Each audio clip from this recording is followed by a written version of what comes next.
this afternoon of introducing Professor Daniel Lord Smail, one of the most innovative historians of the world today. Professor Smail enjoys an appointment at Harvard as the Frank B. Baird Jr. Professor of History, and he also chairs the Department of History. Having majored in history and philosophy at the University of Wisconsin, he carried out his graduate studies in medieval history at the University of Michigan. Before joining the faculty at Harvard in 2006, Professor Smail taught at Fordham University. Professor Smail's research is exceptionally interdisciplinary and resists categorization. He is an eminent medievalist with numerous publications in many aspects of the late medieval world of the Mediterranean, from Marseille to Lucca. But these would be at the recent end of the kind of world history for which he's become the most noted advocate, namely deep history. For over 2 centuries, the availability of writing has demarcated history from prehistory in the study of the human past.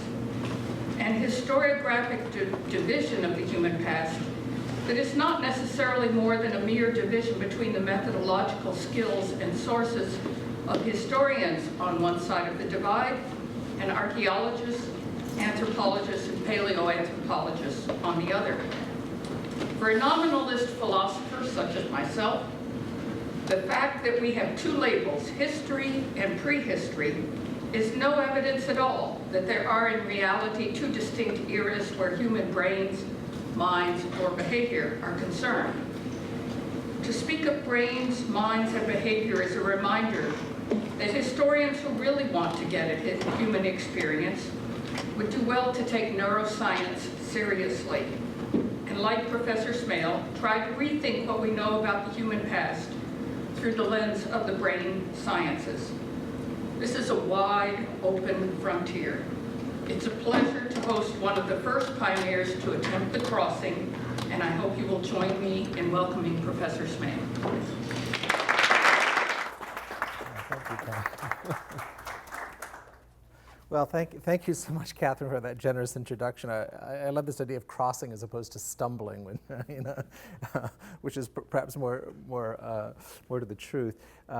So thanks so much to Catherine for that introduction, to Paul and Melissa for arranging everything and for inviting me.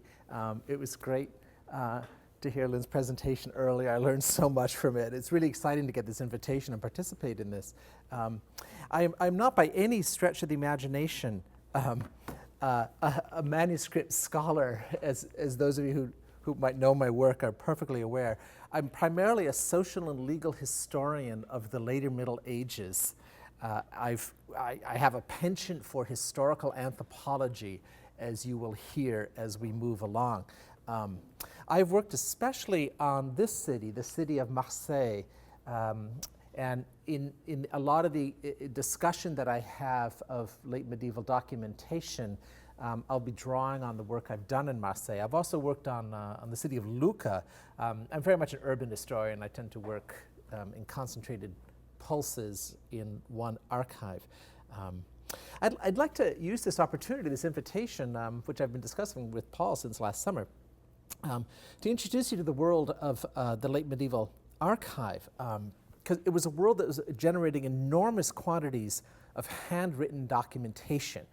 So this will be the theme of the first part of this talk. But this raises a question, which is, why do European archives keep all this stuff? Why do I, as a social historian, actually have something to study? So in the second part of the talk, I'd like to address 2 aspects of this question, because I'd like to start by looking at the archive itself and what I'll call it the kind of the public archive. But the second thing, which I've been really interested in lately, is actually trying to sort out the archival practices or the keeping practices of very ordinary people in cities like the city that I work on. So I'm going to be taking you into the homes of men and women in Marseille, and to some degree in Lucca. And I think my point here is we always think about this as a record-making world. And the point I'm trying to make is also a record-keeping world.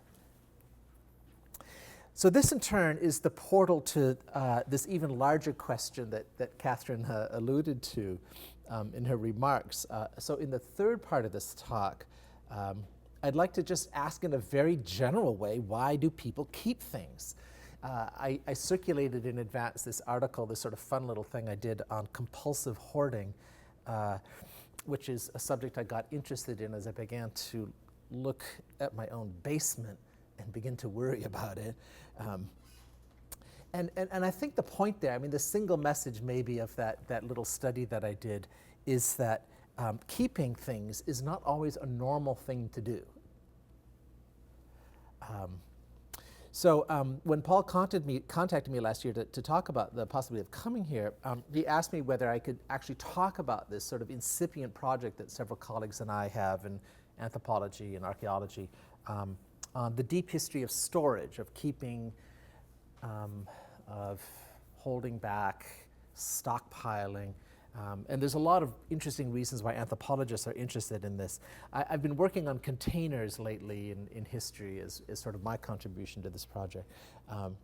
So I'm just going to say towards the end, the last 10, 15 minutes or so, just a few words about this project and how I see it intersecting with these thoughts on later medieval archives. So that particular one, we're at the very outside of this project, and I'd love to hear your thoughts on how it's developing. So let me start with the first part of my talk, which I'm going to call just the paper revolution. Part of the reason, Lynn, that motivated my question for you is this question of what does a manuscript mean?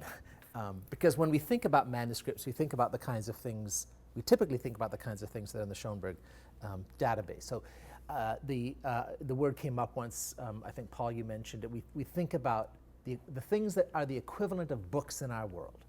That's what the word manuscript usually means. But alongside all the manuscripts that are generated in ecclesiastical context and royal context and lots of things having to do with power, there's lots and lots of writing that is generated by lower level secular institutions or by ecclesiastical institutions that are pursuing secular concerns. And obviously these are the sources that are traditionally used by historians, so the charters and deeds and letters and the things like that, single sheets, things like that we don't normally count as being manuscripts. Account books, I mean, the list just goes on and on and on, and I won't get into the list here. The formation of the archive itself, in other words, sort of the meta-historical perspective on why this documentation has emerged, has also been a subject of history. It's a very proper subject of history. So those of you who know medieval scholarship will know that this is the subject of Michael Clanchy's famous book, From Memory to Written Record. And one of Clanchy's arguments, it's not the only part of his argument, but one of the major features of his argument is that as the English state, let's just call it a state for now, is emerging, it's beginning to generate copious documentations as part of its state level practices. The one thing I wanted to say here, to introduce into the conversation, is that there's also been a lot of work done on let's just call it the little folk, namely that ordinary people too are not only generating documentation but using it.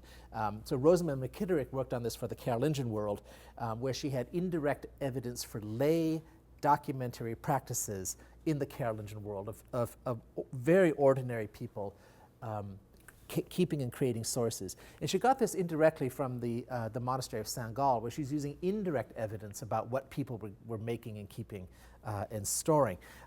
Adam Costo, just to pull another one of the major scholars in this field out of many, has in Catalonia has actually found direct evidence for lay documentary practice in the form of charters clearly kept by and for very ordinary people, peasants, and so on. So this history is very well known. And I'm probably not the best person to talk about it. I think Catherine probably could give you a much better overview of this history, which has emerged in the last 2 or 3 decades. Situated as I am in the later Middle Ages, the story I want to tell doesn't concern the practice of secular record keeping so much. It concerns this, which is really dull. It's just a sheet of paper, just blank paper. And by the way, I should mention, in the registers that I work with, blank paper is actually surprisingly common. It appears all the time because the stuff has gotten so cheap that you don't need to write on it.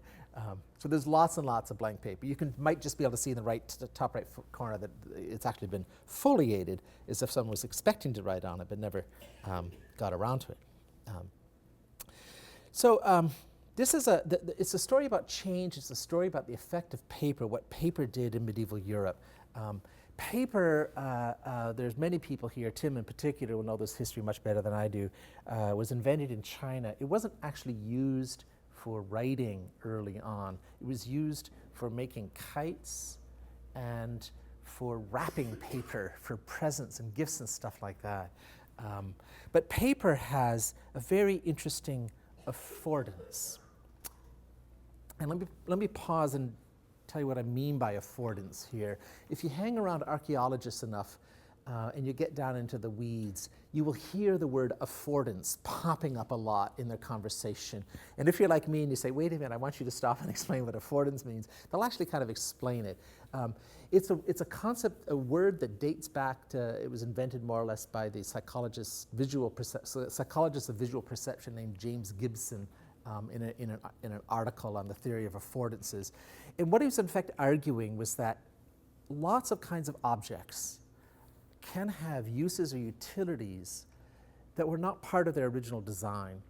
So they, by virtue of coming into existence, they can suggest uses, subsequent uses, and therefore their functions, the ways in which they integrate with humans and the way in which humans act, can continue to be reinvented. It's a very interesting concept. I'm just going to throw it out there because it might be something you might want to pursue.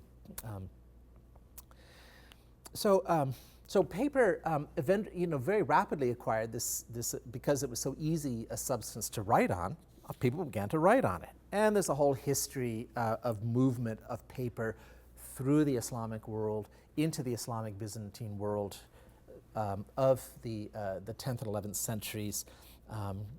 Gradually imported into Europe. The first, as far as I know, the first use of paper in Europe that we have extant are some from Genoese records from 1154, made of imported Arabic paper.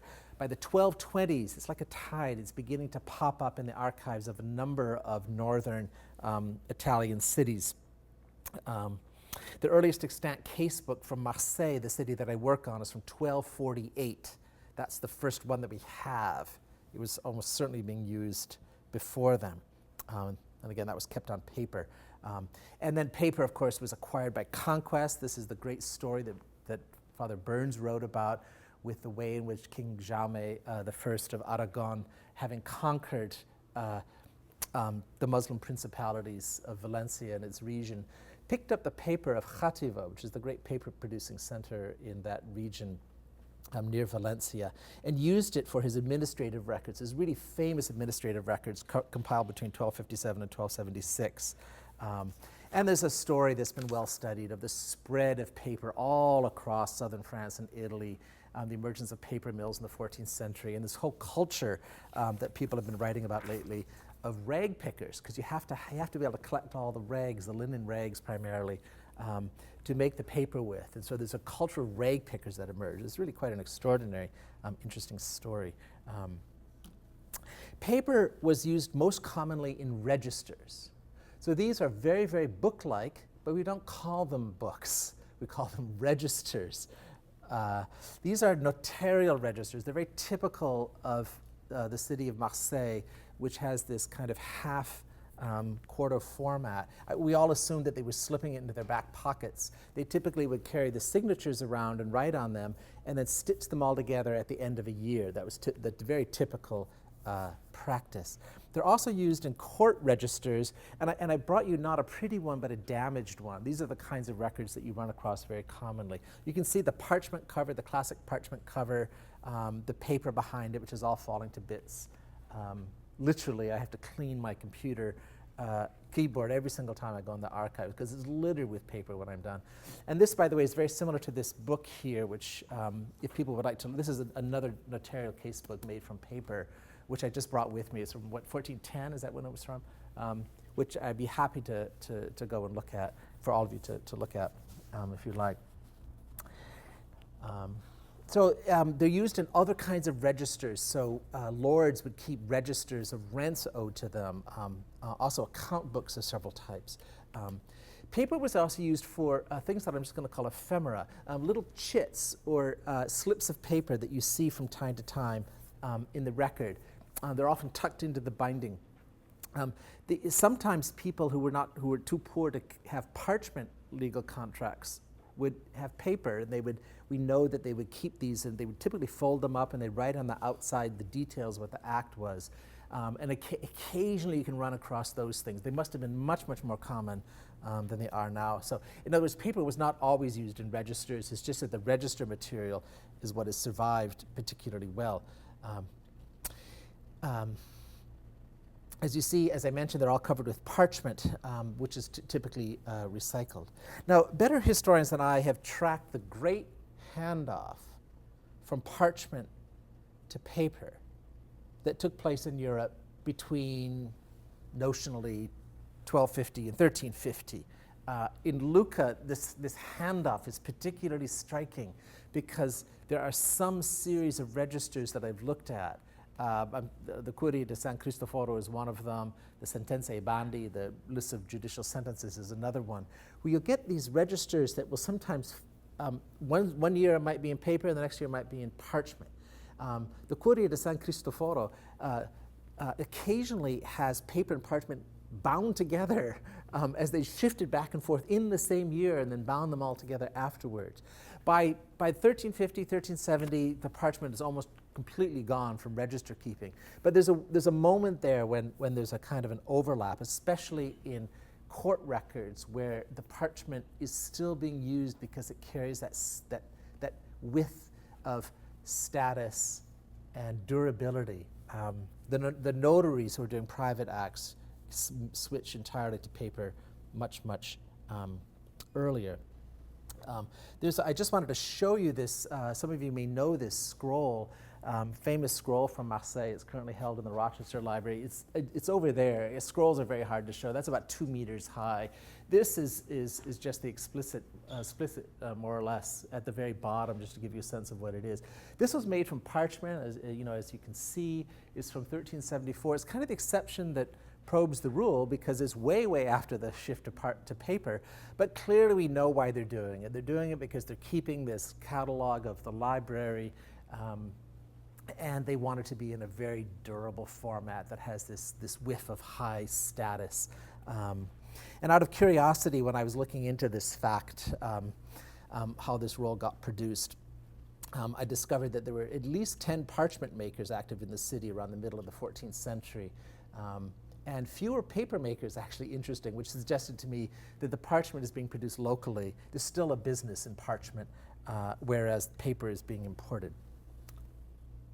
The gradual handoff from parchment to paper, and just take my word for it that there is a handoff and it takes place at different stages in different parts of Europe. It had a profound effect on legal and documentary culture because, as we were discussing earlier, my understanding from the literature is that paper in the 14th century is about 1/10 of the price of parchment. We really have very little data on this, and this would be a major goal, is to actually figure out the difference in price. But let's just assume that it's about tenfold cheaper, because that is one of the easiest ways to explain why there's this explosion in the quantity of extant sources. If you were able to put on a graph, and I've done this for Marseille, and I probably should have shown it on a slide, of documentary material that historians use, like that I use, after 1250 or 1300, it would just soar. It just takes off after the 14th century. And this is almost entirely due to the shift over into paper. There's some consequences of the rise of governmentality that's having an influence on it. But a lot of us think that it has to do with the fact that the cost of the support has gone down so dramatically. So the result is that historians like me have an enormous quantity of sources to work with, in the range of hundreds of millions of pages of extant material. Just to give you some sense of the quantity of material, there's a single court, the Podestà di Lucca, in Lucca between 1330 and 1500 has kept 5,700 registers, I think, like a single series in a single city in Italy. Just to give you a sense of the scale of the production of this material. And again, that's the stuff that survives. So this is great for the historian because it enormously increases the granularity of insight. We can see things that we just can't see. The world hasn't changed that much, but we can see things that we can't see before. But the paper revolution, if we want to get meta-historical, also affected the world in which it took place. So, you know, I sometimes think with ecological metaphors. So think of it as an ecosystem, and if you dump lots of nitrogen into streams and ponds, what happens? Well, you get all these really interesting and unintended consequences. This is kind of what cheap paper does. The existence of paper actually helps promote the very bureaucracy that is then using the paper as part of the ecosystem that's itself influencing governmentality. It makes it possible for individual families to start keeping paper registers at a much greater rate. It starts to filter into legal practice, and I'll give you an example. I've been working on debt collection in the city of Lucca, which is a very interesting process. Among other things, crier sergeants who were literate, these are the agents of the court, would go out to debtors with authorization to seize objects from their households to reimburse creditors, and they would carry along a chit of paper with them. And this would be much more difficult in a world in which the cost was really high, because you're trying to keep the transaction costs really, really low. So paper actually makes it easier for the written record to be used in a legal transaction like that. And if you think about it, it's very interesting because it definitely creates the conditions that promote literacy on the part of debtors, because how would you know when the crier sergeant shows up with a piece of paper that he can read but you can't? It creates this you can easily see how you might really start to rely on people in the village or the commune that could actually read to check it out and make sure that the crier sergeant was really saying something that was true.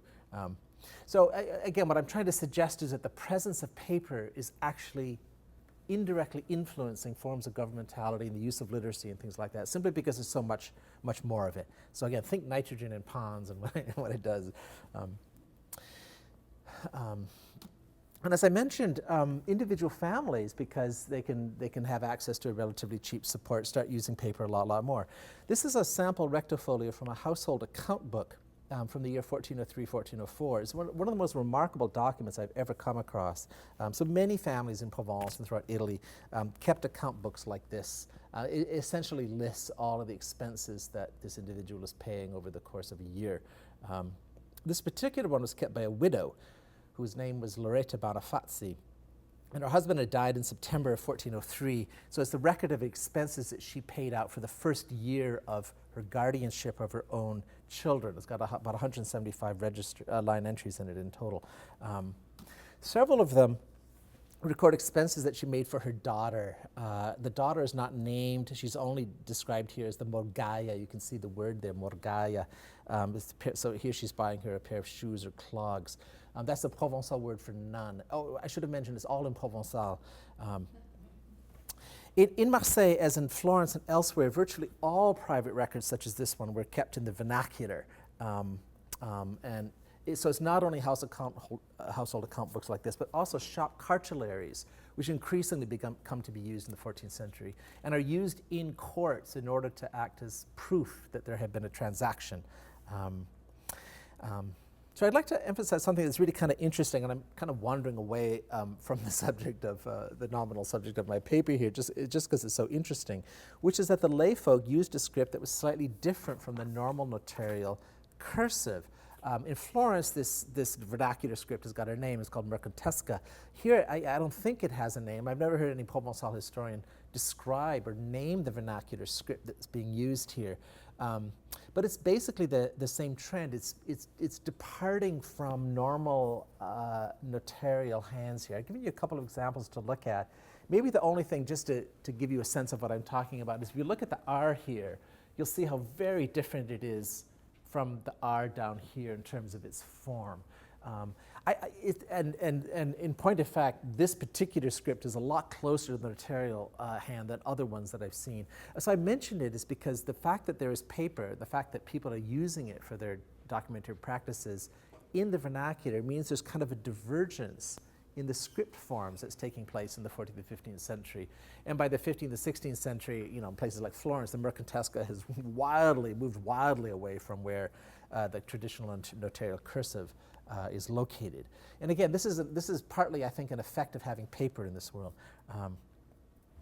So I do want to point out that that Loretta, as you might have guessed, was not only literate, she was also numerate. She was actually binumerate because she could think in multiple different currencies, which is kind of interesting. You see on the right here's all these currencies.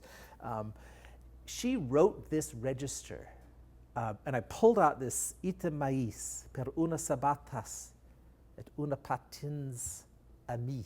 So it's two different types of shoes or clogs that I bought for myself. The register is in the first person singular. She talks about the death of her dear husband and things like that. This is not her hand because for complicated reasons, her register was written out by a friend of the family to give to the court. She wanted to keep the original and therefore they made a copy. So this is a copy in a man's hand, not her hand. But he kept all the first person singular. So almost certainly she took over the household accounts upon her husband's death. So what was true for Loretta in turn was true for much of the adult male population of the cities of southern Europe, of Italy and Provence and Valencia and Aragon. Because everywhere you look in this world, there's an expectation of literacy.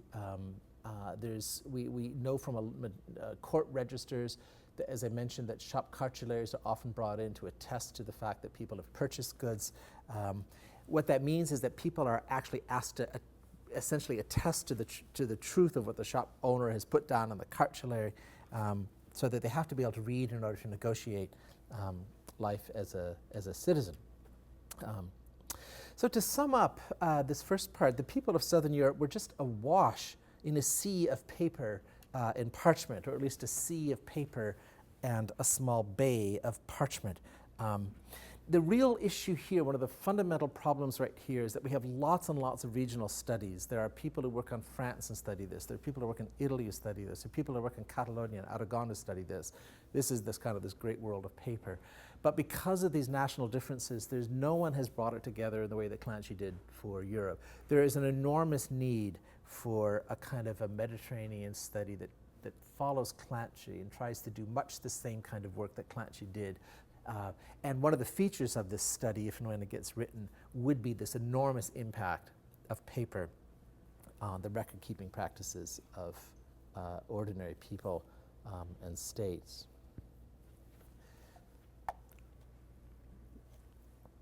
So let me move on to the next theme, which I've just titled, Why Keep It?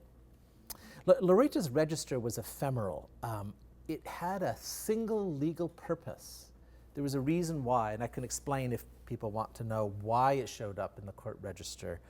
And once that transaction was done, no one needed to look at it ever again. It was dead. So unlike a manuscript, and a manuscript of Augustine or a manuscript of any of the manuscripts we see from the Middle Ages, where you might expect future readers, a lot of the stuff didn't anticipate future readers. So in a funny way, there's really no reason to keep it.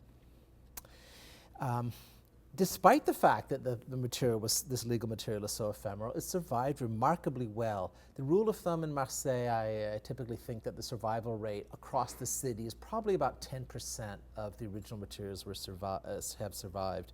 But there's a lot of variation from one reason to another, where some series are preserved, whole series are sometimes lost. In Lucca, there was a fire in 1329 that wiped out everything that came beforehand, and so everything starts after that. And there's a lot of post-medieval losses. Very little of the private or personal registers have survived, and even fewer of this enormous quantity of chits and loose bits of paper that I mentioned. So the important question, as I said, is why keep any of it? Now this is really spectacularly hypocritical, because when I look at my hard drive, it's filled with junk that I know I'm never going to look again. And my office, with its files going back to like 1990, is even worse, right? I mean, I don't need any of this stuff. I can pitch it all out. I don't really need to keep it all. And so this is partly where I'm alluding to these themes that I mentioned in this compulsive hoarding article, like the kind of selecting hoarding of written material, which is the curse of the academic, right? But this raises a rather important, part of the answer is that some legal records did have meaning after they were produced. So even though this act of Loretta Boniface did not, certain kinds of legal acts did need to be used afterwards. Lawsuits, certain debts, certainly dowry acts and testaments and some land sales.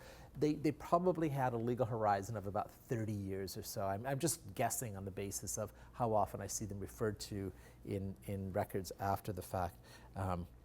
So to some extent, actually, in some cases, they were used. There were two very distinct archival systems emerged, and I've already alluded to them, namely what I'm going to just, for the sake of convenience, call the public archive, and the other one being the personal archive. The public archive, kept by cities like Marseille and Lucca and Florence and all the other ones in Italy and elsewhere, had a duty to preserve records. So in Lucca, for example, all the dowry acts of the girls were burned up in 1329, and they were really worried about this. And there's a lot of discussion about how we're going to reconstitute this, because it's our duty to make sure that women are protected by virtue of having their dowries conserved in a state archive. Is really exceedingly interesting. Partly as a result of this duty to conserve, there's communal archives that exist all over Southern Europe. In Italy, they've managed to preserve a lot of what they originally held. I mean, really high preservation rates, and it's much different elsewhere. In Marseille, the notarial acts, I showed you those covers of registers earlier, were actually kept in private notarial offices down to the early 20th century, and then they were eventually translated into the public archive. In both cases, there's abundant signs of post-medieval cataloging and classifications for people interested in classification. I just want to give you some sense of this post-medieval attention to these. So I've just pulled out one of the, a register. You can see right here, I'll use the mouse to indicate. Right here it says Mei Ioannis Durantis. And so this is the original notary. He put his name on the cover of the register. And then some early or modern librarian has very helpfully come along and put this pasted paper on, so we can't actually see what was on it. But just a little bit further down the page, there's next to these stains of wax, you can see a lot more writing in here. This is kind of interesting. Is from a fond of the notary who inherited it in the early 20th century, Lage Maria. You can see that in his system it was 179. Later on, this is probably early 20th century, someone put in, well, it's 351E, because when it was put into the departmental archival system, they had to give it a number. So this is, they wrote this in. The point here is that these layers, and I'm in no way expert at this, but these layers begin in the 16th century, and if you were good at reading the hands, you'd see all this cataloging, classifying, discussion going on the covers of these registers. This is another one that's kind of fun. There's some original handwriting in here. You can see the VD.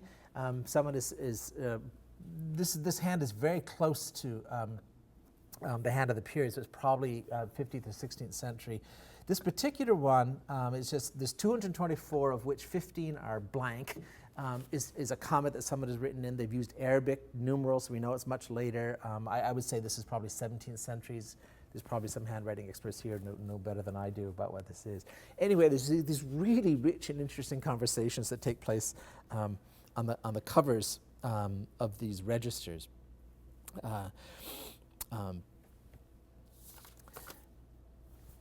So these records are being kept in this public archive. But the cataloging remarks suggest something very interesting, which is that legal acts have a lifespan, and again, I'm just going to guess it's about 30 years, and after a certain time, they could all be chucked, and no one would be the worse off, but they were not. And the answer clearly has to be that they required some kind of powerful symbolism. They became attractive to people for various reasons. In Italy, there's no question that the size of your archive scales with what you consider to be the dignity of your city. You feel great when you hold lots of old documents. So this is this sort of symbolic function that clearly begins to attach itself to the keeping of these registers.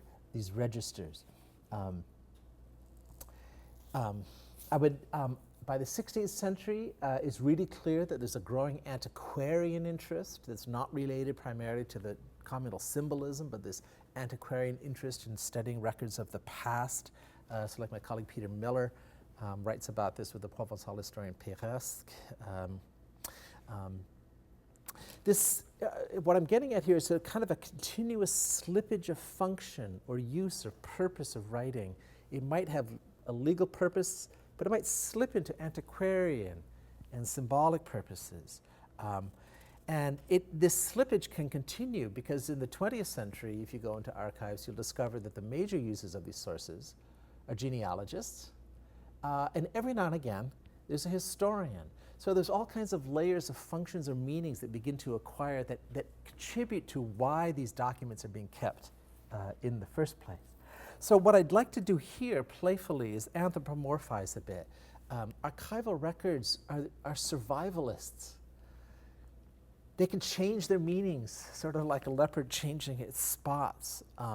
They can create dependencies in the people who engage with them, where those very dependencies are instrumental in the survival of the record itself. They can get you to engage with them in creative new ways. It's an extraordinary feature of these, and I think it helps explain why people are keeping them.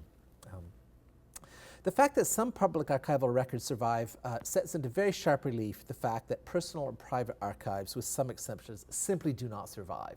There's bits and pieces, but tiny bits and pieces of what would have been the original quantity.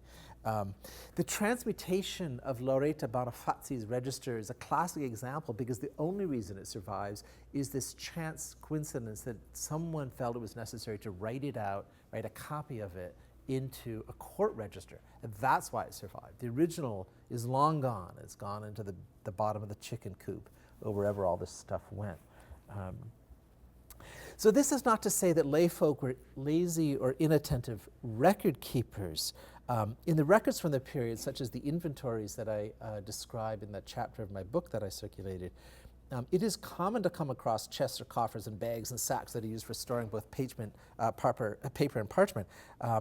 Chests and coffers were the most commonly used thing for storing paper. So just by way of example, in 1348, I've studied an inventory of an artisan whose inventory includes a chest made of pine wood containing the documents pertaining to the workshop.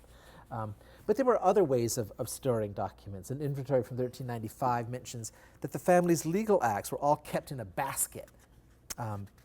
And in another case, the acts were kept in a jar. They even called the type of jar a cornuta. And it's the only time this name has ever appeared in my records. I have no idea what a cornuta is, or even whether I transcribed it correctly. They also kept paper in sacks and bags and pouches of various kinds. So in 1409, a small sack full of ancient documents in which there are 35 legal instruments. And another inventory from 1410 lists a leather sack that has 48 legal acts in it.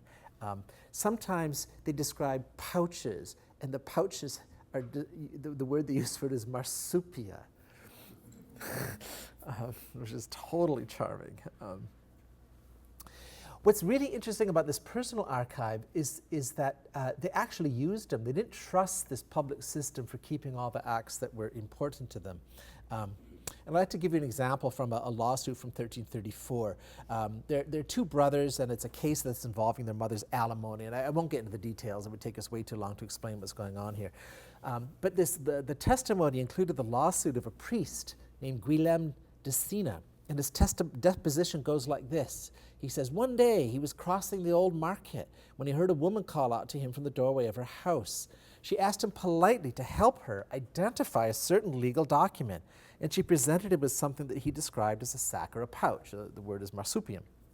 And it's made of cloth, and he said it's got both public acts and private acts, meaning acts produced by notaries of the court on the one hand, or just private little notes that the family was keeping for itself. He eventually found the document that she needed, and we know that he would have been looking at what was written on the cover by someone. While rifling through, however, he just happened to notice a judge's order. He says, I just happened to notice a judge's order. It's called a mandamentum, written on parchment, declaring that the two brothers were jointly responsible for providing their widowed mother with her alimony. And that was essential to the argument that was being made by the mother against these two scurrilous boys. And the priest even had a hazy recollection of the sum. He thought it was 6 pennies per day is what they promised to pay her. So there's really several interesting things in this story. Among other things, in 1334, some acts were being stored on parchment. That's kind of interesting. Also, the woman in this case was not literate. But to be more accurate, she couldn't read Latin. We don't know if she was not literate. She just couldn't read the Latin because this is an official act and would have been written in Latin. So before we move on to other topics, I can't resist telling you what happened next in this case. That's because the defendant, whose case was damaged by this testimony, had this to say about the priest and his reliability as a witness. I'm going to paraphrase here. The priest Guillem de Sina is a truly abject individual, a poor man who earns his living by begging from door to door. He hangs around in taverns and whorehouses and was evicted from the castrum of Jinhaco not too long ago on account of his vile way of life. In addition, he is unlettered and wholly ignorant of Latin and its meaning. So this is the classic smear campaign against the witnesses that your antagonist is brought up in court. So clearly what these little examples that I pulled out of the inventories indicate is that there was a very well-developed storage system among the laity. And at least in some cases, they were keeping stuff for a long time. An inventory from 1433, so a bit on in my survey here, mentions 3 ancient chests filled with diverse writings. And by the 15th century, it is common to find the acts themselves being described as ancient, antiquus, which is really, at least for me, utterly fascinating. Because if you remember, I was arguing that the effect of paper is increasing the granularity of record keeping, as I said, but it's also increasing the quantity of documentation that people have access to. There's more and more of it. So by the 15th century, in the wake of the paper revolution, they're discovering they have piles and piles of the stuff beginning to pile up in their chests and their pouches and so on. So with this word ancient, antiquus, used to describe these records, we can see the document in the midst of changing its function from legal or actual legal function to a symbolic function. Sort of 100 years after paper is beginning to emerge. The presence of the document, all these documents were dated, is clearly bringing about a new relationship with the past. They're acquiring this concept of ancientness in part with the dialogue with the very objects that they're keeping. So this paper documentation, in a very interesting way, is acting as a trellis on which a changing awareness of the past itself was growing. That's one of the sort of unintended consequences of what's happening with this paper revolution. Finally, there's a number of things that we can call books. We don't actually find that many of them. They show up from time to time, but and I don't want to delay over the books. But books do show up, and clearly people are keeping them as well. I did want to mention that of the books that show up, when they're valued, the values are astonishingly low. There's an inventory from 1421 which describes a codex in parchment and another in paper written in Romance, and 2 books of statutes, and a certain parchment scroll, all worth 20 florins. To give you some sense of that, so each one is worth about 3 or 4 florins. That's equivalent to a stack of about 5 or 6 linen sheets, to give you some sense of the relative cost. Now, that's probably not a comment on the relatively low cost of these books. It's probably a comment on the extraordinary high cost of bed sheets. We can get more into that later if people are interested. As I noted, very little of this personal archive has survived. I think we can imagine a number of reasons for why this was the case. In particular, I think a lot of it has to do with the fact that people store things more readily if it came from grandma or granddad than if it came from an aunt or an uncle. I have a feeling that this is one of the major reasons why some materials clearly getting chucked or put in the bottom of the chicken coop. But I want to leave you with at least a hint of a suggestion that the trends in the personal archive system, especially where legal documents were concerned, we're tracking those of the public archive. And there, in particular, what I meant was that an original legal utility, even among ordinary people, is giving away to a symbolic engagement where people are keeping things because it's part of the family patrimony, not because it has any real legal purpose anymore. So again, why are people keeping documents? Depends on how far away you are from when the document was created. The reasons keep changing for why you keep documents. There isn't any single answer to this question. So let me go into now, so in the final part of my paper, just to talk about the deep history of storage, where I can finally turn to the theme that I promised in my title. Why do people keep things in a really, really broad sense? I've been talking primarily about written things.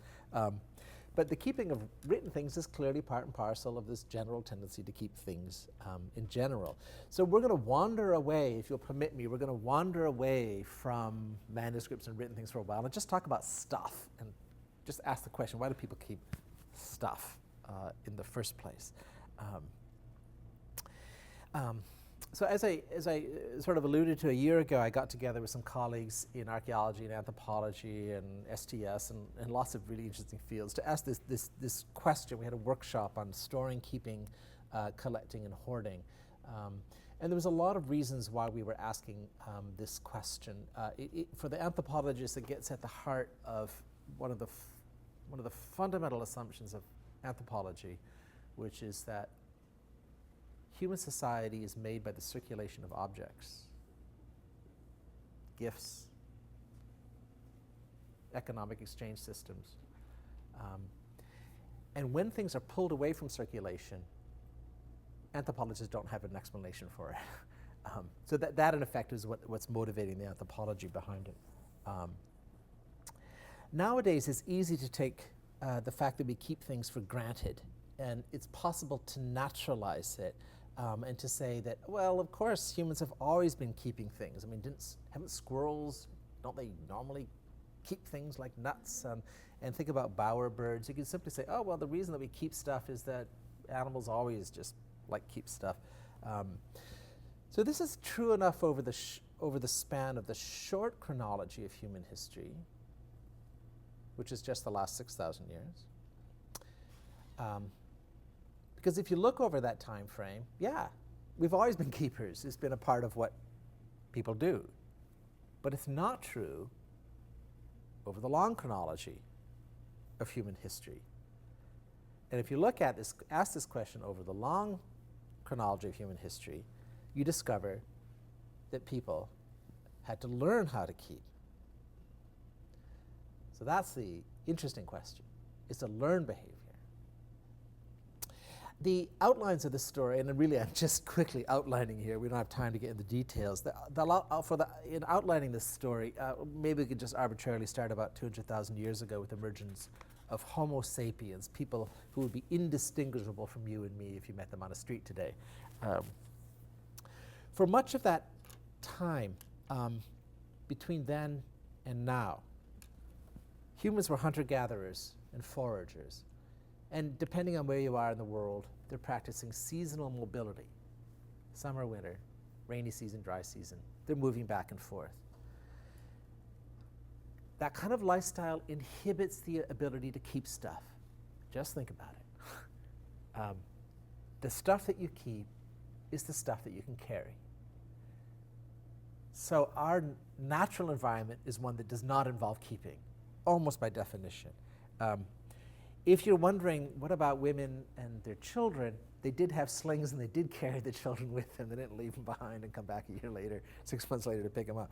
So they are carrying sometimes heavy things with them, but they're not carrying heavy, other heavy things. There are forms of storage in this world, and I'm going to get metaphorical here and talk about things like the way in which food stores can be stored up in the form of body fat. You can also, right, that's one way to store food, is simply by getting plump. You can also store things in the form of networks or favors with other people. So classically, this is only true for males, but classically, if you hunt and bring down a large animal, and the meat is distributed among a wide body of people, you remember that, and you can draw on that later. So it's a kind of an abstract form of storage.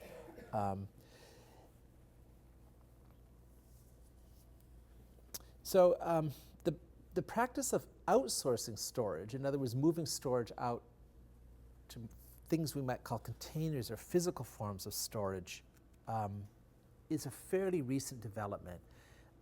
The earliest examples that I know of in some obvious way are around 30,000 years ago. There's evidence that people were storing meat in swamps, because you can store meat wrapped up in hides for fairly long times if it's anoxic. So we have evidence that they're doing that. I think the oldest is about 30,000 years ago. The most interesting discovery, and this has just been a relatively recent discovery, and it's totally fascinating, is the emergence of pottery about 20,000 years ago. And if you do your dates, you will know that that's 10,000 years before the agricultural revolution. They're making pottery, in particular making pottery jars. The earliest ones are from China. In that case, we don't think, at least the literature, I'm not an expert, but the specialists don't think that people are carrying the jars with them seasonally, because sometimes they're just buried. You would bury your pot, you'd move away, and you'd come back and you know where to dig it up afterwards. There's some really interesting work done by the archaeologist Brian Hayden on this, because what he's shown is that from residue and sediment in the jars is that they're being used primarily to store things like alcohol and fish oil. And his basic argument is that it's not actually used for the storage of food across the hard season, because the way you cope with seasonal change is you move. It's being used to stockpile foodstuffs for feasting ceremonies. So the alcohol and the fish oil, apparently you get together and have a really big party, and so you'd store this stuff up in order to have kind of this large potlatch kind of thing. It's a very interesting argument. There's a lot of debates about Hayden's argument about this. So I'm throwing that out there as a hypothesis rather than anything that we know about. And then with the emergence of agricultural and settled societies, there's a rapid acceleration in forms of storage, of mechanisms for keeping stuff externally. They already had ceramics, and obviously the ceramics were used for that. And they developed a number of other technologies for storage.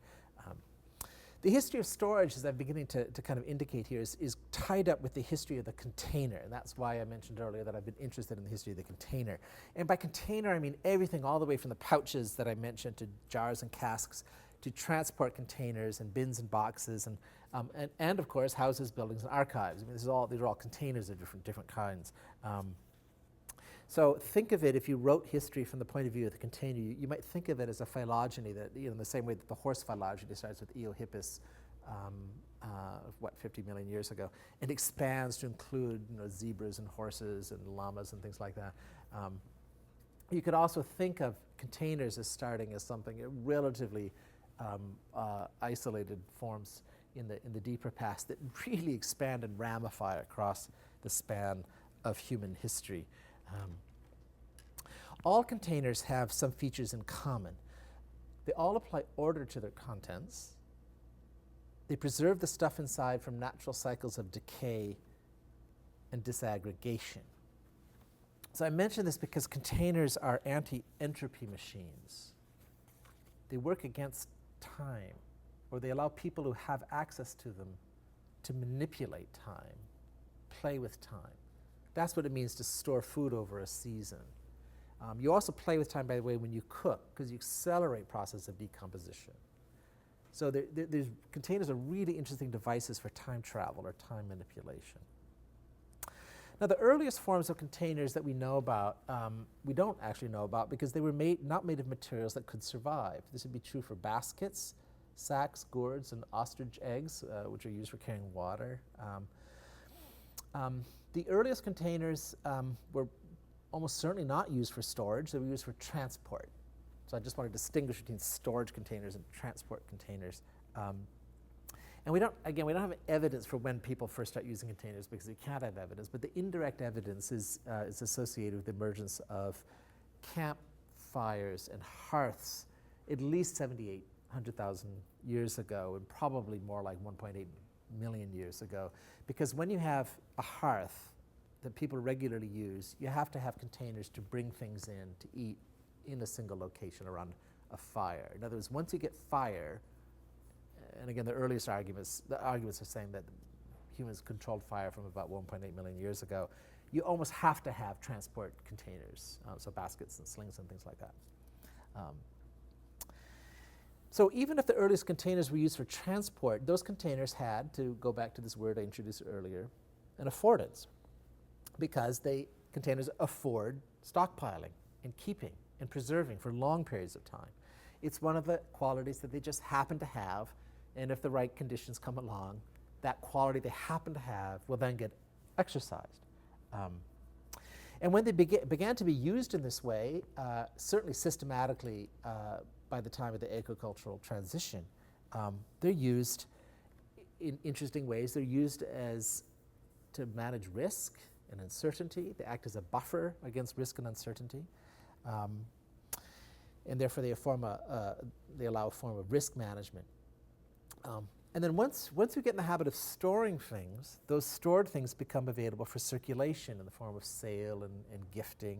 Later on, you can become speculators and withhold things for market exchange. So all of these things are affordances, and as they accumulate and develop, storage devices take up new functions. They enable political societies. I've done some work with an archaeologist named Tim Earle, who I think would agree with the idea that you can't have early chieftains or big men or political societies unless you have containers, because it's the control of the container and the resources it has that allows the chieftain to manage populations. So containers become a kind of an adjunct, an instrument to the emergence of very early political societies. Again, this would be kind of a Tim Earle argument. And I mention that because if you follow the history down, again, we're not going to do it, we're beginning to run out of time here. Containers are an essential tool of capitalism. You cannot have capitalism unless you have lots and lots of containers. That's why when you go to the store today, you go to some stores and you can see banks and banks of containers for sale. So I could, as you probably guess, I could go on and on about containers. I've just gotten fascinated with them lately. I should mention that part of the reason I'm fascinated with them is that the story of human evolution is a story of tools. And it should be a story of containers and not tools. And part of the reason that's interesting is that tools are gendered male and containers are gendered female. So think about it. So there's lots of reasons to think that the container has been dropped out of history for lots of, not only because they don't survive as well, but for powerful gendered reasons, just something to think about. So I could go on and on about containers, but perhaps it's time now to wind my way back to manuscript and archives and sort of see if I can draw these themes together with a couple of concluding thoughts. The first thing, which I think you will have picked up on already, is that storage is forward-looking. When you keep things, you engage in a dialogue with the future. It's one of the conditions that creates forward thinking.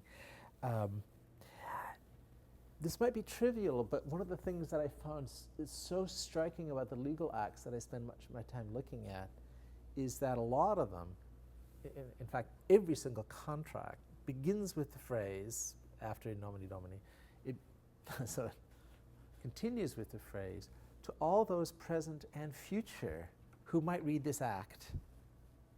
This is what it's now saying. So I mention that because these written documents are particularly forward-looking kinds of things and sort of fit into this whole world of forward-looking storage devices or stored stored things. So in deeper human time, the keeping of things was part and parcel of a reorientation of people towards their own future. And then the second of my two final observations brings me back to the title of the paper, Why Do People Keep Things? And the answer, which I hope I've persuaded you, is that the answer to this changes constantly across human history. Because the technologies and practices of storage are constantly interacting with human culture in unpredictable ways and generating new forms and meanings of storage. But even in the relatively recent past, the answer to the question of why people keep things changes across the generations. So to return to the documents that I was looking at earlier, to the public archives and the private archives, and this question about why is anyone keeping it, I mentioned already how the legal documents kept in the archives have gone through several changes in meaning across the century: legal, symbolic, antiquarian, genealogical, historical. All these things are additive, by the way. They don't exclude the other ones. You can keep on acquiring these kind of new meanings. And beyond this, the example of compulsive hoarding that I've alluded to suggests that it is possible for the pure desire to keep things to swamp any explanation that we would normally characterize as rational. The storage has become its own excuse. We don't choose to store body fat, after all. So in a similar way, perhaps we don't really choose to keep things, including manuscripts. Perhaps they keep us. Thank you.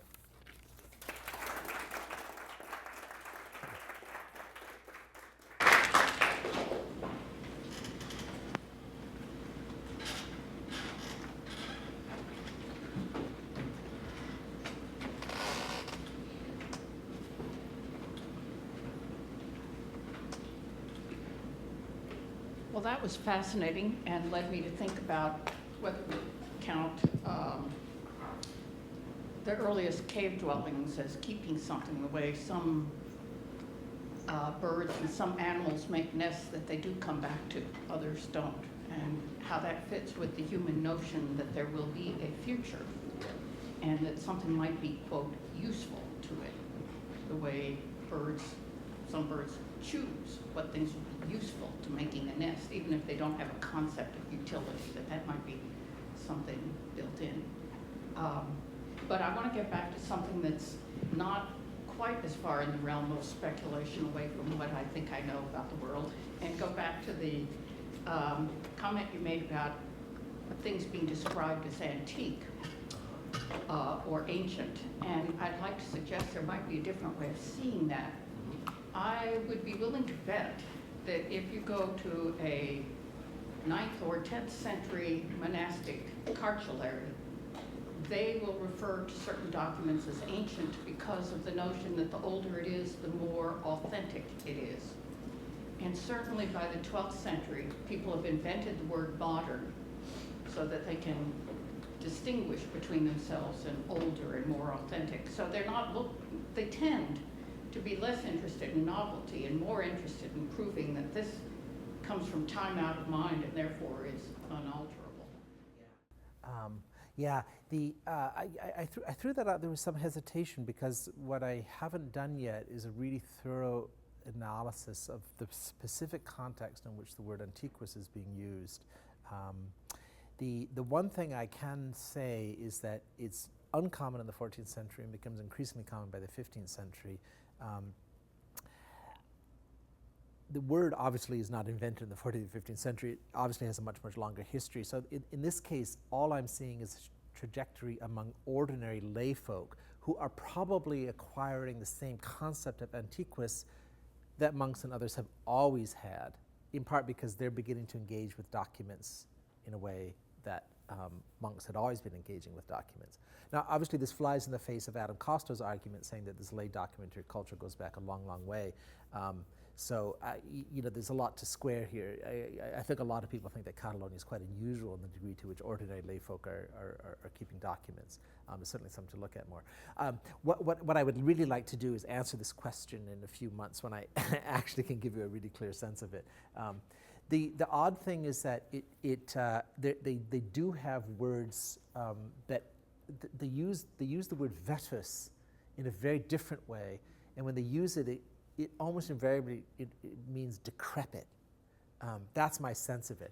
So what I'd really like to do is sort of separate these two concepts of old and try to figure out where exactly the word antiquus is being used.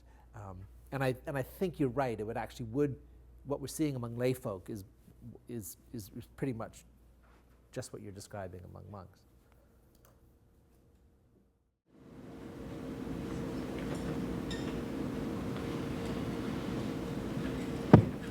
Well, is it working? Yeah. It's just for the it's for the recording, so it's not amplifying. It's just recording your question. As an anthropologist with interest in literacy, I was riveted by all of this. And the case in point for me concerns highland Peru and other Andean places. Among rural people who are, for the most part, in their first or second generation of recognized literacy. Nonetheless, their record of lay documentation is very deep. And it includes many or most of the practices that you mentioned as belonging to the Old World's 14th century. But it also involves some practices that I can't help wondering whether or not they had European analogs or even similarities. One of them is that rural people keep their packages of documents very private, even if they're not confidential and according to the usual Western canons, because of a sense that by not letting anybody or very many people see them, they conserve their potency. Once their content has been diffused, it's relatively cheap information because lots of people have it. Another thing that I saw emphasized is according to a certain kind of agentive force to documents, which has to be recognized and fomented by ritual gestures. Yeah. So, for example, a family that's preparing papers to bring for a lawsuit will make certain ritual gestures, letting the papers know that they're highly valued, so that they don't bother to convince it, so that if they won't become disgusted and fail to convince.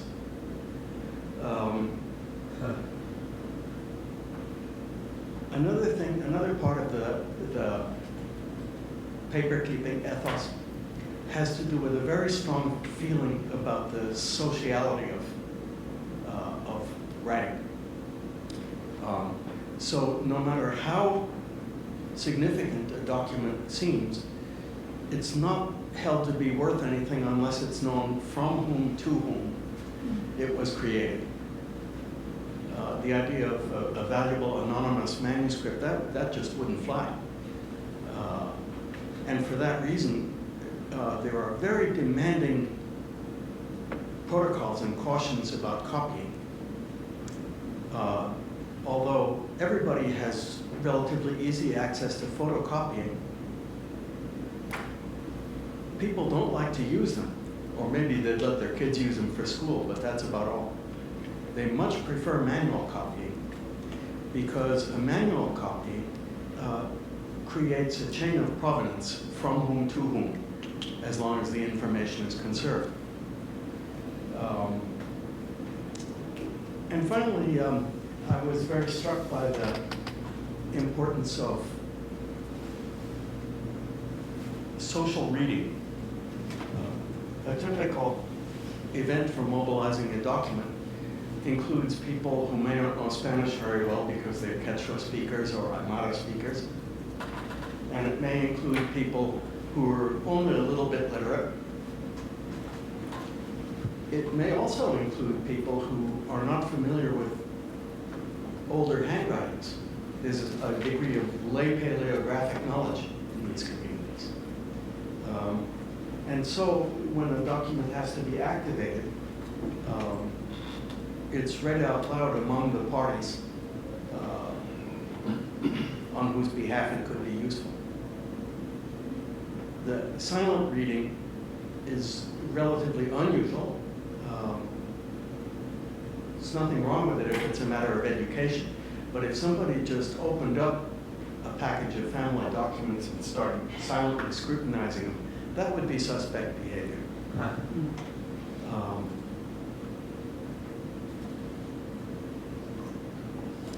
And so I just wonder whether we think that the old world had any such life of letters. Totally. The one thing I don't know, I've never seen anything that suggests ritual gestures that were designed to placate documents or to bring them along to your side. Or you also mentioned keeping them hidden to preserve their potency. That I can't know. I think they are kept hidden, but I haven't seen any comments on whether people thought that exposing them to too much air, as it were, would reduce their potency. Everything else that you described sounds very similar. The one example that I was thinking of, which has to do, I mean, there's so many, I won't get into it now, but there's so many ways in which what you're describing about when it's activated, it has to be activated in a public way, and people have to participate in the publicity of the document, matches this world to a T. There's no question about it. I mean, that's why testaments all have to be read out loud, in effect, to an assembled group of witnesses. That's the function of all the witnesses on these acts, obviously.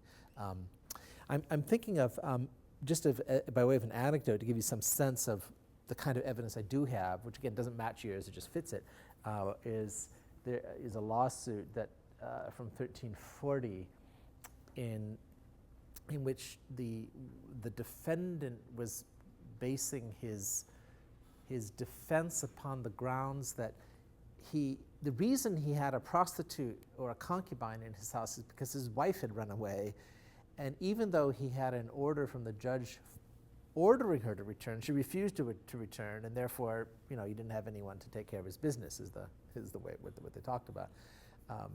So the man was asked by the judge what he knew about this claim, and he said, "Oh yeah." His name was Anthony. This is the defendant. He walked around in the marketplace holding the document and saying, "This is the document. You should all see it. This is the document in which the judge had ordered my errant wife to come back. See it all." And the judge says, "Do you know how to read?" And the man says, "Well, actually, I don't know how to read. I just know that that's what the document said." So clearly there was social reading, clearly there was he was taking it on trust because other people had said that that's what the document said. It was all being spread in that way. So it was a very interesting interface of the literacy and illiteracy in this case. But thank you, this is really interesting.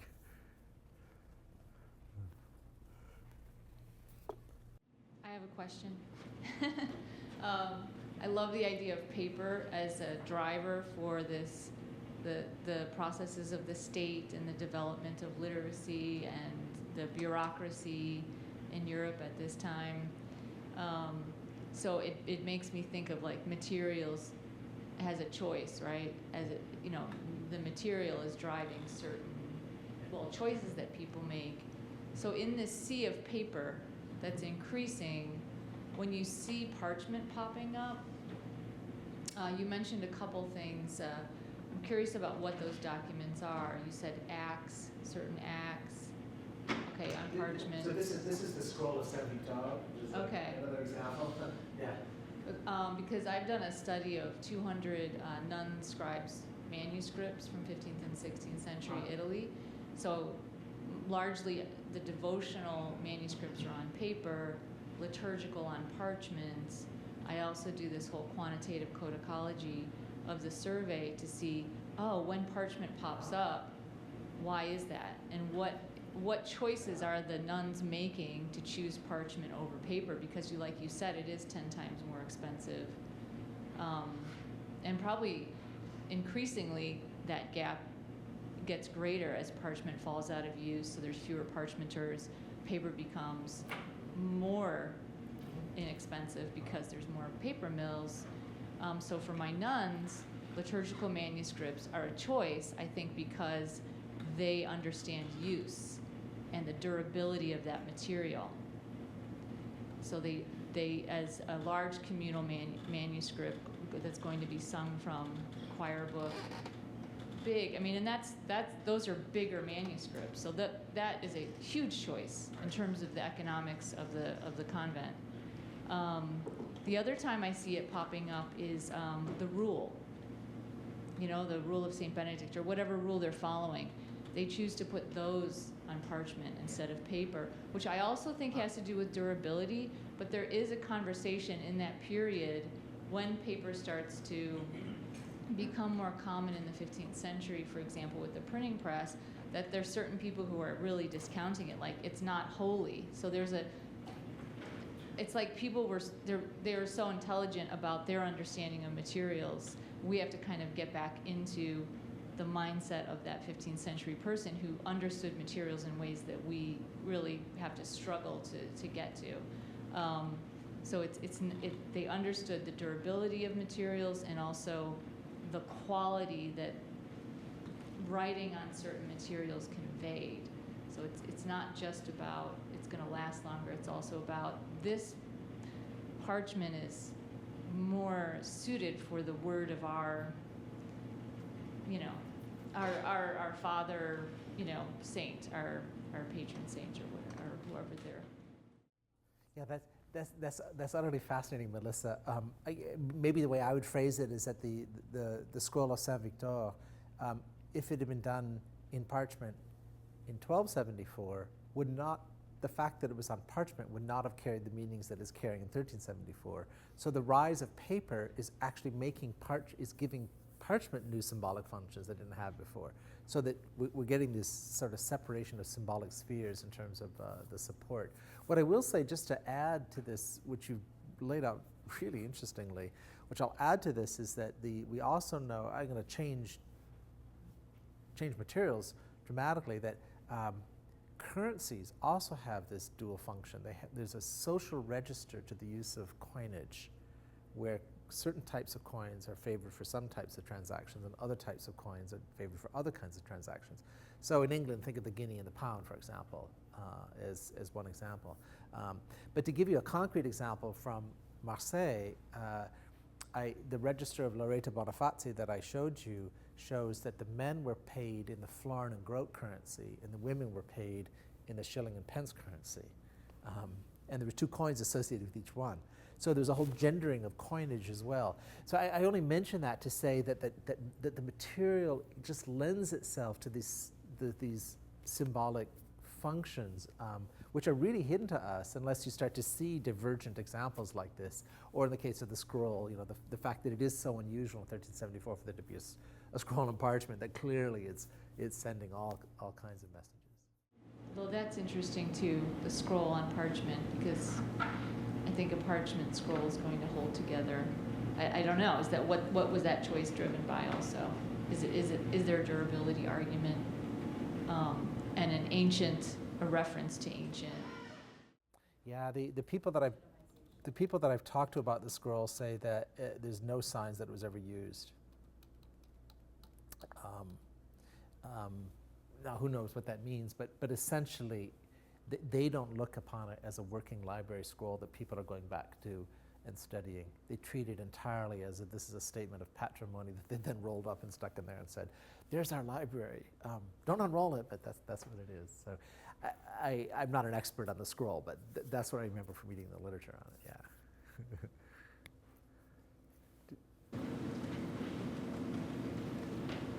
Yes, thank you. This is absolutely fascinating. I'm still trying to wrap my head around the hundreds of millions of pieces of paper. Low billions. No, it's just individual pages. Yeah, hundreds of millions of pages Yeah. in the library in Lucca. No, I meant all across Europe. Oh, all across not Europe. Just, no, sorry. Okay, all right. Lucca is probably, yeah. Sorry, I didn't mean to. Yeah, I mean, I was thinking that if there's 3 million books in the University of Iowa Library and each one has 150 pages average, then you're talking about 450 million pages. Yeah. And were there good systems of cataloging, and was it mostly for legal documents, or was there literature and history and everything else there besides? Or Yeah, how did it arrange Yeah. itself, genre-wise? I think that what I'm really setting, I mean, the reason these two papers complement one another is because Lynn was speaking about the world of manuscripts, so the book side of production, and I was looking at these registers like this one, which if you haven't had a chance to look at it, just pass it around. That's what I work on, kind of. So those kinds of things are legal acts, and they're acts of administration, fiscal registers, and there's a range of many different kinds of things. They're all kept in this book format, so they look like books. It's just that we don't consider them books because they have this fundamental administrative or legal function. And there's many different kinds. So the kinds that I use, I work primarily on court registers, and the courts themselves produce many different kinds of registers. So I mentioned I was working on debt collection. There's a whole type of register which is just dedicated to seizures. And all it lists are the seizures where a crier sergeant would come back and report that he had taken a seizure, and the notary read it down in a paragraph. And that's one of many different types of registers that the court itself would keep. There's also one for guardianships and wardships, and there's one for lawsuits and litigations, there's criminal, there's sentences. It just kind of goes on and on. And then in Lucca, there's 10 or 12 different courts, and then the court is just one operation of government because all of the tax offices keep all their own registers, and then this kind of keeps multiplying. I didn't even mention the notarial archive, which is enormous as well. The bizarre thing about Italy, as everyone has noticed, is that for part of the reason I made the symbolic argument is this is not my argument, it's kind of just widely known among Italian historians. Again, I'm sure there are people in here who probably know more about this than I do, is that the major function for it has to do with communal status, is that you as a commune, Florence, Siena, Lucca, Bologna, your status within this infighting or the status competition of the Italian communal world depends, at least in part, on the antiquity and the size of your archive. So they're just immensely proud of this material, and they never understand why anyone would want to come and study it. I mean, an American coming and saying, "Why would you care about this? This is our patrimony." Why would you be interested in it for any other reason? Sorry, does that answer? Yeah. Totally. I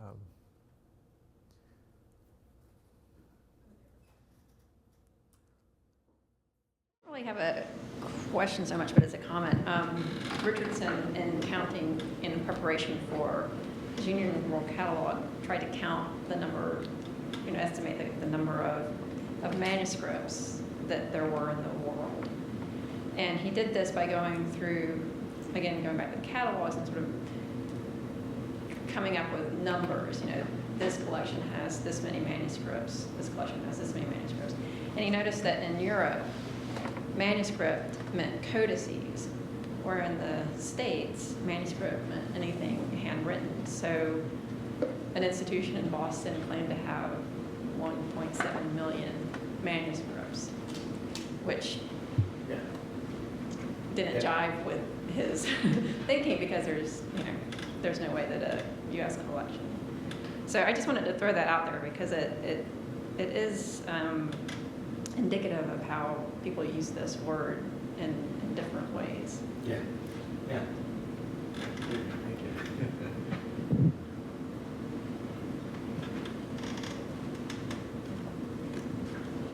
I just did some quick math. The one series had 120,000 pages, probably within the single court series from Lucca.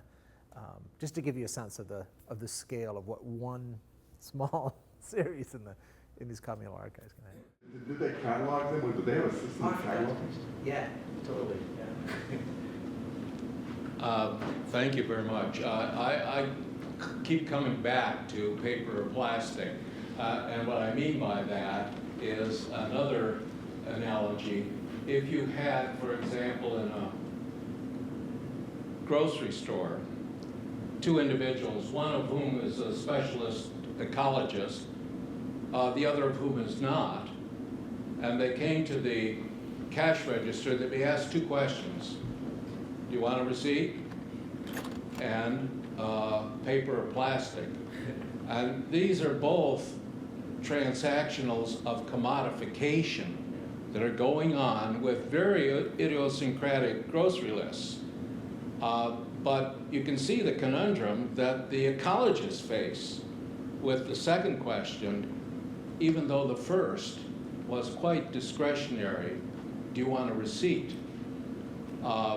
You could say that accumulating receipts in your pocket nowadays is not really advantageous, but considering that, I'm not going to go on and on about this, but you see, I'm talking about an existential partition here, a real metadata versus paratext deal of commodification itself, and how that played into deep history in the functionality, the community hygiene, if you will, the third thing, of a midden, for example, and how that might or might not relate to Oxyrhynchus, that kind of midden, perhaps an outdoor Ganesa, as compared then subsequently with an indoor.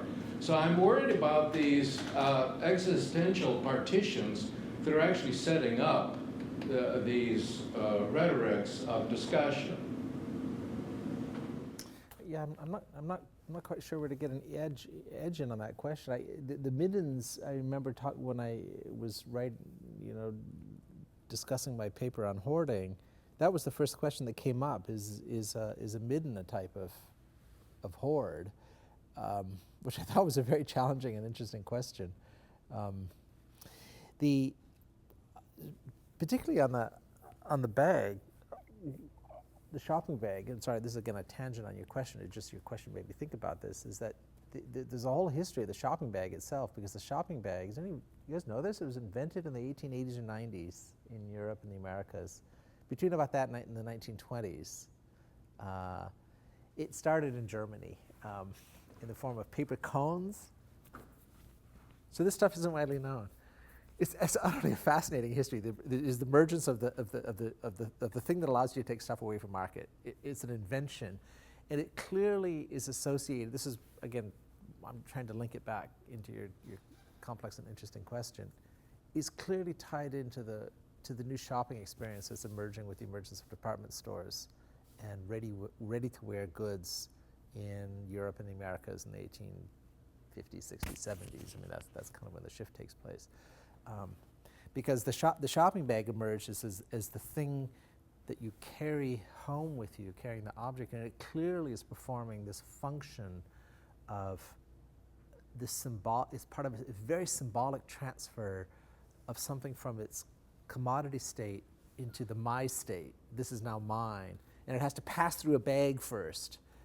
Typically, sometimes boxes. The boxes, actually, the history's older. It goes back to the 18th century. Isn't this a deep history issue? It is, yeah.